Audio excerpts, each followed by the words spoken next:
ऐसी कौन सी strategy follow की जाए जिससे आपको एनसीईआरटी एकदम क्लियर वे में समझ आ जाए। कि वीडियो में हम बात करेंगे 5 प्रूवन टेक्निक। एनसीईआरटी को पढ़ने की एक स्ट्रैटेजी होती है, हमेशा एक चैप्टर को एक कनेक्टेड नैरेटिव में पढ़ो। सो फोकस ऑन की पॉइंट्स, ना कि हर एक सिंगल वर्ड को, एंड उसी चीज को आप नोट करें।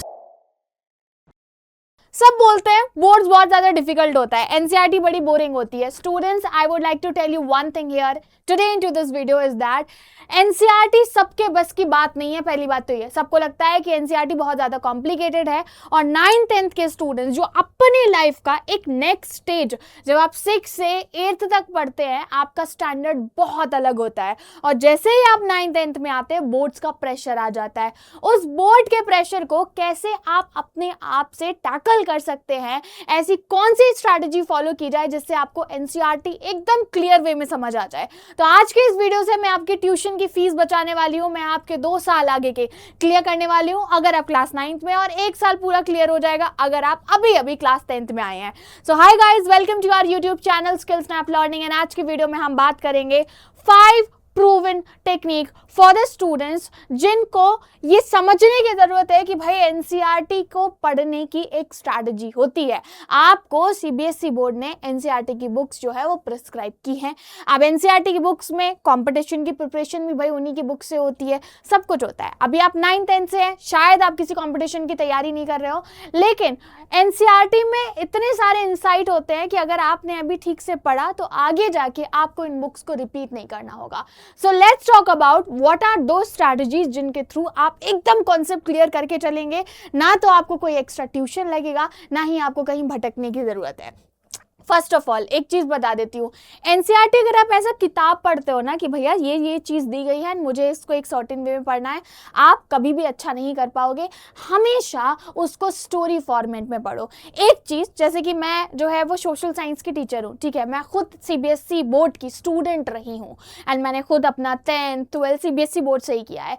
एक चीज जो मैंने नोटिस की वो ये है कि जो सीबीएसई की किताबें, सीबीएसई जो प्रिस्क्राइब करता है, एनसीईआरटी की बुक्स, जो हमारी बुक्स हैं, वो बेसिकली फॉर्मेट ऐसा रहता है कि हमको लगता है कि शायद रट्टा मारना पड़ेगा, अदरवाइज उसमें नहीं समझ आएगा। लेकिन जब आप उन सभी कॉन्सेप्ट्स को एज अ स्टोरी पढ़ते हो, आपके लिए वो चीज सारी बड़ी आसान हो जाएगी। तो सबसे पहला स्टेप जो आपने एज अ स्टूडेंट याद रखना है कि एनसीईआरटी को हमेशा एक फॉर्मेट में पढ़ना है, एक स्टोरी फॉर्मेट में पढ़ना है, तब आपको जो है वो ज्यादा समझ आएगी चीजें।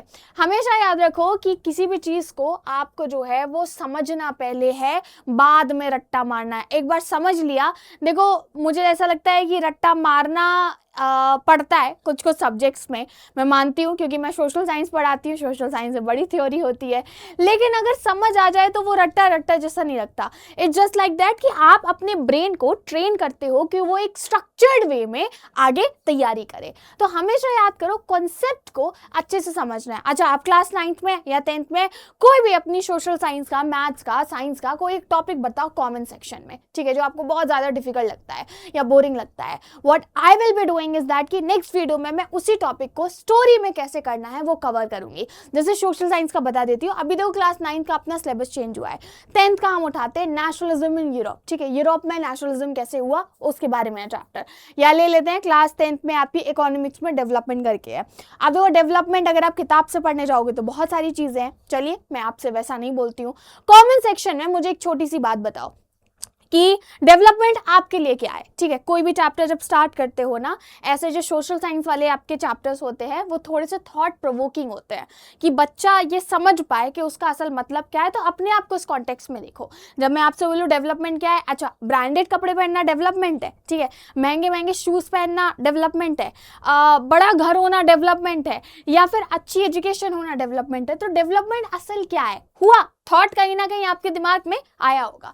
सो आपको हमेशा कॉन्सेप्ट को ग्रैब करना है, कॉन्सेप्ट को समझना है, तब जाके आप उसको अटेम्प्ट अच्छे से कर पाओगे। हमेशा एक चैप्टर को एक कनेक्टेड नैरेटिव में पढ़ो, जैसे कि आपका चैप्टर 1 2 3 4 5 ऐसे दिए हैं, math, science, social science, English, Hindi, कोई भी सब्जेक्ट उठा लो, फॉर अ रीजन उस चैप्टर को चैप्टर 1 में दिया गया है, 2 में दिया गया है। अगर आप सब्जेक्ट में वो चैप्टर्स कनेक्ट करेंगे तो आपके लिए बड़ी आसानी होगी। जैसे मैं बताती हूँ, आप लोग जो भी क्लास 9th में पढ़ते हैं उसी का आगे जाके जो है आपको 10th में पढ़ना होता है, एक अपग्रेडेड वर्जन, ठीक है, तो ये हो गया आपका कनेक्शन।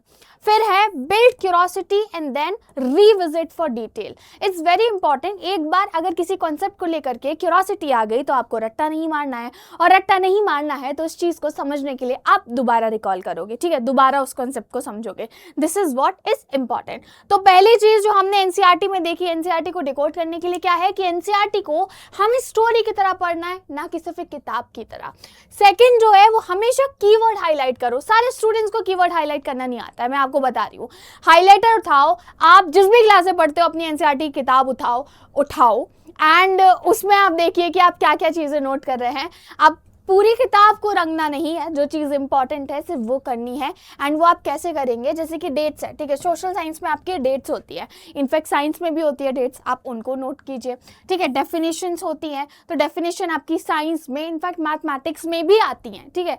बट मैथ्स का ऐसा सब्जेक्ट है कि उसमें डेफिनेशन पूछी नहीं जाती आपके एग्जाम में, so that is fine, but वो नोट करनी होती है आपको। इंपॉर्टेंट टर्म्स, कीवर्ड्स हो गए, नेम्स हो गए। अच्छा, अभी मैंने बोला नेशनलिज्म, क्या होता है इसका मतलब, डेवलपमेंट क्या होता है, पॉवर्टी क्या होता है, all these terms that you need to note here. Then examples उनसे रिलेटेड, ताकि क्या होता है, जैसे आप डेवलपमेंट के बारे में बात कर रहे हैं, एनसीईआरटी में डेवलपमेंट को समझाने के लिए कोई ना कोई तो एग्जांपल यूज किया होगा उन्होंने, ठीक है। जैसे कि कहीं पे गाँव को खाली करके पुल बना दिया, गाँव को खाली करके डैम बना दिया, तो वो एक एग्जाम्पल हो गया। Note it down and try to recall it, okay. Then NCERT में जैसे कि फ्रेंच रिवॉल्यूशन है, अभी देखो फ्रेंच रिवॉल्यूशन आपका हट गया है क्लास 9th में, मतलब अभी नई बुक्स हमारी आना बाकी है and we will follow the syllabus according to that. French revolution जैसे कि 1789 में शुरू हुआ था, टर्निंग पॉइंट था हिस्ट्री फ्रांस में, ठीक है। लिबर्टी, इक्वालिटी, फ्रेटर्निटी करके ये इंपॉर्टेंट टर्म्स आए थे। मेन आइडिया रिवॉल्यूशन के था, देख रहे हो कितनी छोटी छोटी चीजें आपकी दी गई है यहाँ पे। एस्टेट जनरल ये कीवर्ड है, अभी क्या बोला कि इंपॉर्टेंट टर्म हमने हाईलाइट करने हैं। रिवॉल्यूशन, अच्छा ये डेफिनेशन हो गई आपकी। एग्जाम्पल, हमने एग्जाम्पल डाल लिए। सो फोकस ऑन की पॉइंट्स, ना कि हर एक सिंगल वर्ड को, एंड उसी चीज को आप नोट करेंगे। तो आप बुक में भी हाईलाइट कीजिए पढ़ते वक्त, एंड देन लेटर ऑन हर सब्जेक्ट की अपनी एक नोटबुक तैयार रखो बच्चों। वहां पे आप अपनी समझ से, जैसे आपने मेरे वीडियो देखे, आपने किसी और के वीडियो देखे, आप कहीं से स्कूल से पढ़ के आ रहे हो, देन आपने जो समझा फिर वहां पे नोट कर रहे हो, वही आपका काम आएगा। तो ये तो हो गया हमारा सेकंड पॉइंट। थर्ड जो है सबसे ज्यादा इंपॉर्टेंट है, विच इज दैट कि आपको रिवाइज करना है विद इन 24 आवर्स में। किसी चीज को थोड़ा ज्यादा टाइम तक छोड़ दो ना, तो वो कहीं ना कहीं आपकी हैबिट से निकल जाती है, ठीक है। मान लेते हैं मैं 1 महीने तक लगातार सुबह 5 बजे उठी, अचानक से मेरे को आलस आया, मैं बीमार पड़ गई, यानी 1 हफ्ते का गैप आ गया। अब जिस चीज में गैप आ जाए वो चीज कंसिस्टेंसी में नहीं आती है आपकी। सेम जो है वो आपका यहाँ पे भी है। तो मेक श्योर आप कोई भी सब्जेक्ट करो ना, उसको विद इन 24 आवर्स ही अपने साथ जो है एक टाइमलाइन प्रिपेयर करके रखो कि भाई मैंने एक चैप्टर पढ़ा था, मेरे को अगले दिन इसको रिवाइज करना ही करना है। तो क्विक रिवीजन से क्या होता है, रीडिंग के बाद जब आप करते हो तो वो चीजें ज्यादा टाइम तक याद रहती हैं। इससे आप फॉरगेटिंग कर्व जो है हमारा वो ज्यादा नहीं जाता है, एंड हमारी लॉन्ग टर्म मेमोरी अनलॉक हो जाती है। कभी आपके साथ ऐसा हुआ है कि आपने किसी क्लास में कोई क्वेश्चन आंसर याद किया होगा एंड आप अभी भी 9th 10th में आ गए हैं, लेकिन फिर भी वो आपके दिमाग में अटका हुआ है। सेकंड क्लास में जवाहरलाल नेहरू पर हमारी क्लास में एक चैप्टर था, उसमें मैंने आंसर लिखा था, सेकंड क्लास, ठीक है। हो चुके हैं मेरे को कम से कम 20 साल तो हो ही चुके हैं, मुझे अभी भी याद है, क्लैरिटी के साथ याद है। Now imagine that. तो कभी कभी होती है कोई चीजें याद रह जाती है आपकी। Practice PYQ NCERT question. देखो बच्चों, आप लोग जो है वो आ गए पीवाईक्यू वाली क्लास में, ठीक है। आप लोग 9th 10th में PYQ is going to help you a lot, so make sure आप वो करें। मोस्ट एग्जाम्स में जो आपके क्वेश्चंस होते हैं वो एनसीईआरटी बेस्ड होते हैं, एनसीईआरटी से बाहर नहीं होता है। अभी हम लोग ना लेवल ऑफ क्वेश्चंस भी एनालिसिस करेंगे अपने वीडियोस में, क्योंकि एनसीईआरटी ने सिलेबस चेंज किया है, उसके हिसाब से कुछ चीजें चेंज हुई है। 9th क्लास के लिए हम एनालाइज करेंगे, 10th के लिए जैसा अभी चल रहा है हम लोग वैसे ही कंटिन्यू करेंगे। Master the art of answer framing. एक चीज बता देती हूँ, मैथ्स को छोड़ के बाकी English, science and social science. Answer writing जितने स्ट्रक्चर्ड वे में करोगे उतना बढ़िया रहेगा। मैथ्स मैंने क्यों एक्सक्लूड किया आप समझ रहे होंगे, उसमें तो देखो आपको एक क्वेश्चन सॉल्व करनी होती है, लेकिन उसका भी एक स्ट्रक्चर होता है कि आप ये फॉर्मूला लगा रहे हैं, देन एक सर्टेन स्टेप 1 स्टेप 2 स्टेप 3। अब भाई आप स्टेप 4 जो है स्टेप 1 में तो डाल नहीं दोगे। सेम क्वेश्चन के साथ है, जब आपने क्वेश्चन में इंट्रोडक्शन नहीं दिया, मेन बॉडी नहीं दी, तो डायरेक्ट कंक्लूजन कैसे लिख दोगे? ठीक है, यहाँ पे ये पॉइंट हो गया। तो we have to identify recurring question pattern here. ठीक है, बार बार कौन से क्वेश्चंस आ रहे हैं हम उनको रिवाइज करेंगे एंड देन उससे आपको क्लैरिटी होगी। तो 4 पॉइंट हमारे ये हैं and this is what you just need to remember it. Fifth जो हमारा पॉइंट है, जो हमें सबसे ज्यादा याद रखने की जरूरत है, which is that short notes हमेशा फाइनल रिविजन के लिए बनाइए। तो मैंने सबसे पहले जो चीज आपको बताई, एनसीईआरटी को अगर आप कहानी की तरह पढ़ने लगेंगे आपकी प्रॉब्लम सॉल्व। सिर्फ हाईलाइट आप जो है वो की पॉइंट्स को कीजिए। कमेंट सेक्शन में बताइए हम लोग आपको एनसीईआरटी की बुक से कैसे इंपॉर्टेंट की टर्म्स को हाईलाइट करना है, उसको लेकर के गाइड करेंगे। थर्ड हो गया आपका विद इन 24 आवर्स जो है आपको रिवाइज करना है, पीवाईक्यू इन एनसीईआरटी क्वेश्चंस लेने हैं एंड देन शॉर्ट नोट्स बनाने हैं फाइनल रिवीजन के लिए। अगर किसी भी स्टूडेंट ने 5 ये चीजें फॉलो कर ली, एनसीईआरटी आपके लिए एट फिंगर टिप होगी। मैं आपको गारंटी देती हूँ as a teacher and as a student, I tried this, I tested this and then only here I am standing and teaching to you all.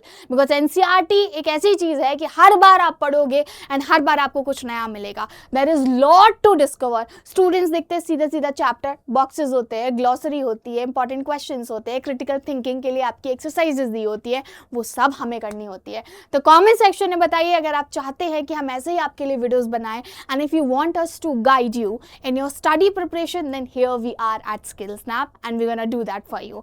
Subscribe कीजिए SkillSnap Learning को and मिलते हैं हमारे next video में।